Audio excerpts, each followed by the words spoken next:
Selamat lemai semua ngau salam tabik basah. Bugulang aku Maria Suji kena ke berita jam 4. 10 hari bulan 11 kita terus ngagai isi berita. UPS Kerjaraya JKR Sarawak dekat berjalan ke pengawal pansiat berkawal engau perambuk jalan alternatif dari jalan kilang ke jalan janting di Sarike kena mutar ke penangguh penyekut jalan trafik kelebih lagi mai orang nurun gawa. Muda Infrastruktur, ngau pemansang balan penyangkai kapal, Datuk Julahi Narawi, berambutnya dekat dikenatai kangagai perintah Sarawak, ngambil di perundian kabak baru langgur pemansang Malaysia Lumpar ke-12. Of work for the proposed alternative road will be about 1 kilometer of U2 JKR standard of road, and the cost is estimated to be about 8 million. Ia madah munyinya nimbal sautannya Ari Adun Meradong, Datuk Ding Kuang Hing, bak sesi sautannya Aum Kunsil Negeri kena Ari 1.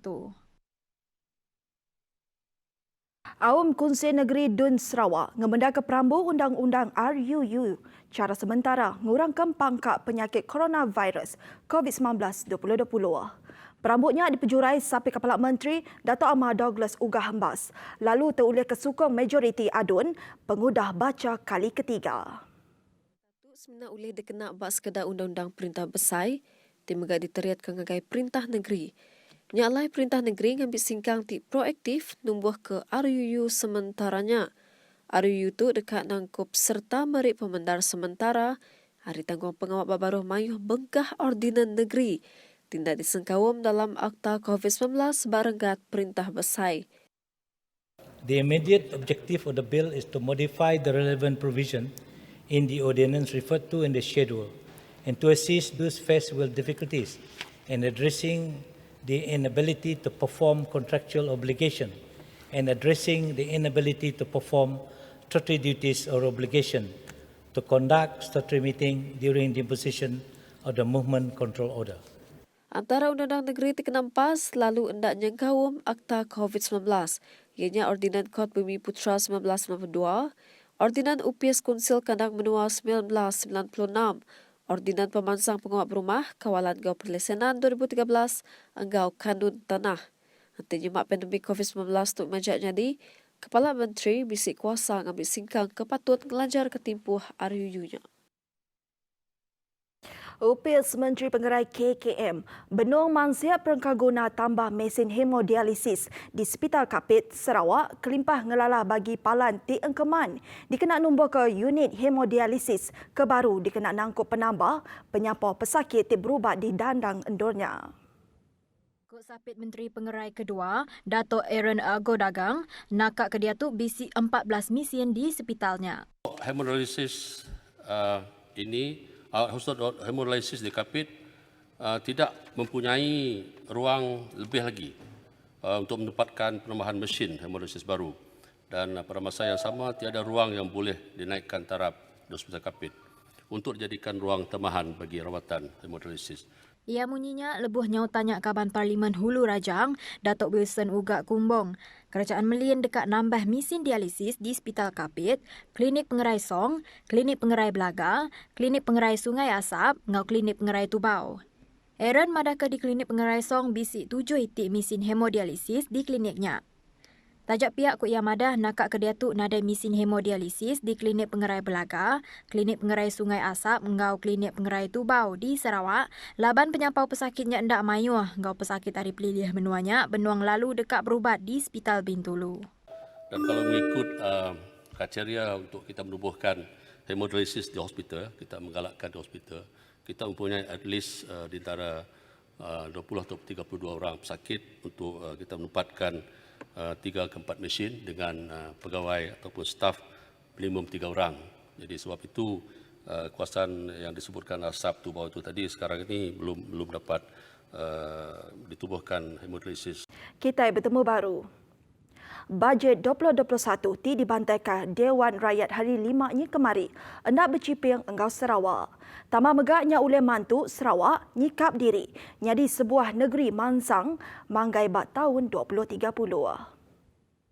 Kekaban Parlimen Batang Lupar Datuk Seri Rohani Abdul Karim, Sarawak megak buliah penguliah bak penyampau agih belanja ti besai, bakal keudah dipadah ke Menteri Perkara Wang Tengku Datuk Seri Zafrul Tengku Abdul Aziz. Antaranya Kuk Rohani, Sarawak bisik nerima baru agih belanja ungkup pengawak nyukat perimeter tanah hak adat bangsa asal NCR diudah diketua ke dalam bajet 2020 nyen tadi. Sarawak turut mendapat peruntukan besar yang memberi manfaat terus kepada golongan sasar iaitu seperti peruntukan kebajikan untuk golongan penerima bantuan bulanan, peruntukan yang disalurkan kepada usahawan menerusi Kementerian Pembangunan Usahawan dan Koperasi. Bukan itu sahaja, Sarawak turut mendapat agihan menerusi peruntukan yang disalurkan melalui kementerian-kementerian lain. Oleh yang demikian, bagi saya tidak timbul isu Sarawak dianaktirikan. Bahkan kesemua peruntukan ini akan dapat membantu Sarawak membuat persediaan menjadi negeri maju menjelang tahun 2030 nanti. Ia madah munyinya lebuh berjurai kerang Undang-Undang Bekal 2021 bajet di Dewan Rakyat. Berebak ngaunya, Rohani madah ka juluk perintah dekat ngerembai kagi servis banking kituk di Sabah, ngau Sarawak. Bakal kau dah diperjalai ke Perintah Negeri Sarawak sebedau tu, ianya sitik singkang ti cukup berat ke rakyat. Seperkara tentang bank bergerak yang diumumkan, realiti apa yang berlaku di Sarawak, terutamanya di kawasan luar bandar, mereka perlu beratur panjang di bank untuk mendapatkan wang bantuan ekoran kekurangan perkhidmatan bank di kawasan ini. Malah ada yang sanggup menunggu dan tidur di luar bank seawal jam 4 pagi bagi mengelak untuk beratur di barisan yang panjang. Perkara ti diperhati lebuh berjurai kesentang bajet 2021, ianya projek pemansang di menua pesisir. Kabang Konsei Negeri Semut Abdullah Saidul, madakaya berarti ke bajet untuk projek transformation menua pesisir RTP diteruskan ngau agih belanja RM400 juta. Tu endang berguna untuk pemansang kandang menua pesisir. Laban RTP tu ngau projek MIT ngau jalan pemesai ti mayuh bak menua pesisir.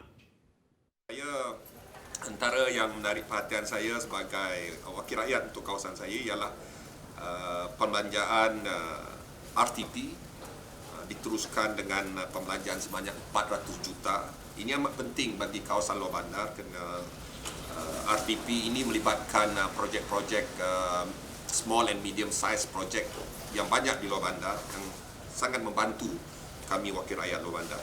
Kuk Saidul, penyampau RM41.3 juta diagih untuk pemansang infrastruktur di Palan Pemansang Menua Pesisir RGC. Ungkup tu dekat menyampat ke agi pemansang di sitak kami. Kelimpah harinya RM29 juta megak diagih ungkup orang berikan di Selampur Sarawak dikenal napi penusah berindi hari kena empas pandemik COVID-19. Lalu ditangkan ke enggau RM60 juta ungkup sidak ti berkebun. Dikena nyimpul tentang bajet 2021 tu padaya. Bajet ini ialah pertamanya kerajaan menunjukkan betapa pentingnya to address the difficulties faced by the people while we are facing this pandemic. Kedua, at the same time, bajet ini akan memperlihatkan kerajaan ini meneruskan pembangunan fizikal atau infrastruktur. Kerana ini penting supaya pusingan ekonomi, pergerakan ekonomi kita terus sustainable. Abdullah Saidul megak madah ke lebuh berjurai ke tentang bajet 2021. Nadai sebarang jakut sindir politik di Dinga laban kuya, maya dia tu anang kiro ke politik ti seminak masau jamaja. Terus bergempur ngau seati. Ngaunya yang beri besar terima kasih ngagai Kepala Menteri Datuk Patinggi Abang Johari tu Nopeng, laban ti udah ngayan ke penyiruk ngagai rakyat, kelebih hagi rakyat bak kandang menua pesisir. Yang madah munyinya lebuh berjakuk bak aung pengarang berita di Konsil Negeri lebuh berjurai ke sentang bajet 2021 kena hari 1. Beritanya tadi ngujung ke berita jam 4. Bertemu baru lagi bak berita jam 7. Aku Maria Suji, madah ke diri mupuk dulu. Terima kasih. Salam Sarawakku sayang.